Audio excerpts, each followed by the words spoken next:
Well, it's been a year and 1 week since I did a short video on this garden. Thought I'd do an update. It's May 17th, 2014, and we got a beautiful day after almost 2 inches of rain last night. I'm going to take a quick look at the fruit first. Latest addition, you can't really see it in that row of mulch, but I have 6 new blueberry plants, raspberries, blue raspberries, blackberries, and here's another 6. So I have a dozen new blueberries. And peas. This is a late summer. Last year everything was a foot high. It's been a late spring rather. So, but the peas are coming up.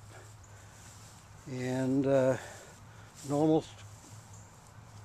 Here's onions. A little bit patchy. I've got a fly that's attacking them. I don't know how they're going to do.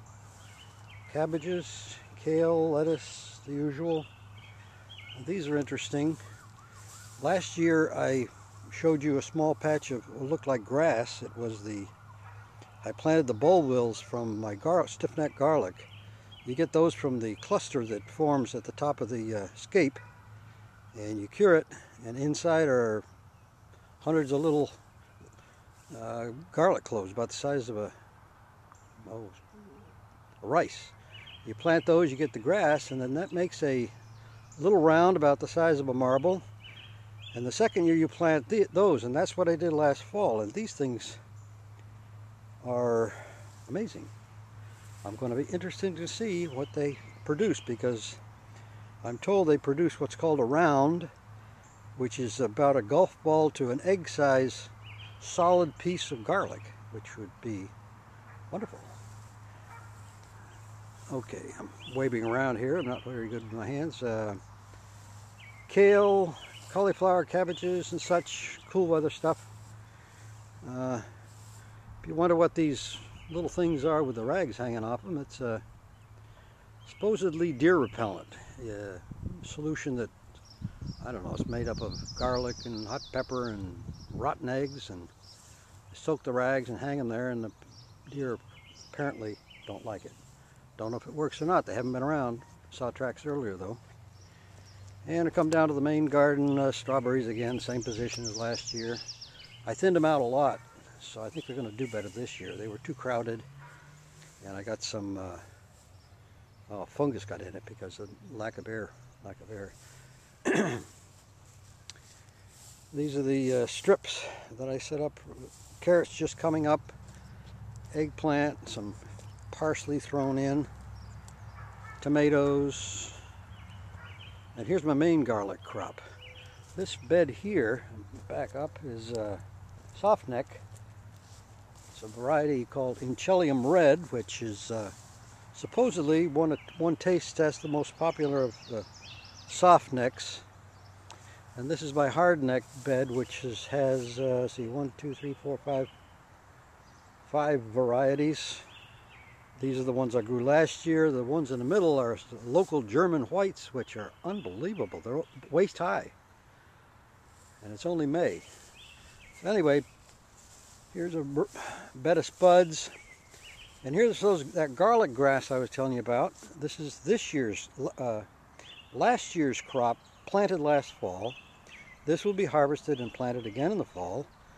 So I don't know, I'll either have to sell some garlic or give a ton of it away. And down here we have, well, here's the onion beds, and the far one is a bed of shallots. And here's the first stuff I put in is broccoli, cabbages, cauliflower, and these huge things here are Chinese cabbages that I'm growing for my daughter who wants to make kimchi. Yucky stuff, but she likes it. And then here's kale interspersed with the pak choi, which will be harvested soon and give the kale some room. And more piles of leaves that need to be composted. Oh, asparagus bed over there. I don't know. I think I'm going to dig it up. Doing poorly, and I think what's happening is the roots from the tree line are invading the bed.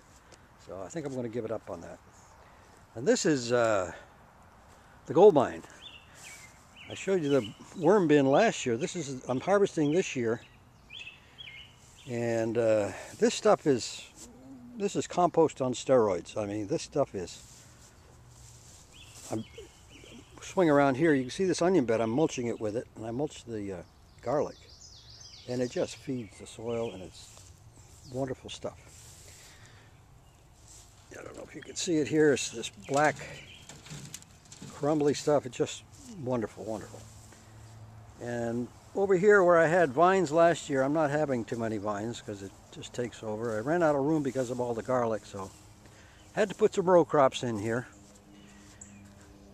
And that little structure over there is my horse manure pile, and that was a very happy coincidence. I was at the landfill, met a local guy who was dumping horse manure, and made a deal that he, instead of going to the landfill, he brings it here. So home delivery of horse manure, you can't do better than that. That's a redworm's favorite food. And more leaf piles. This one here has been composted with shredded and composted with coffee grounds. Way in the background there, I don't know if you can see it, is a pile of bags about half the size of what it was, and that's my harvest of coffee grounds from Starbucks all winter long.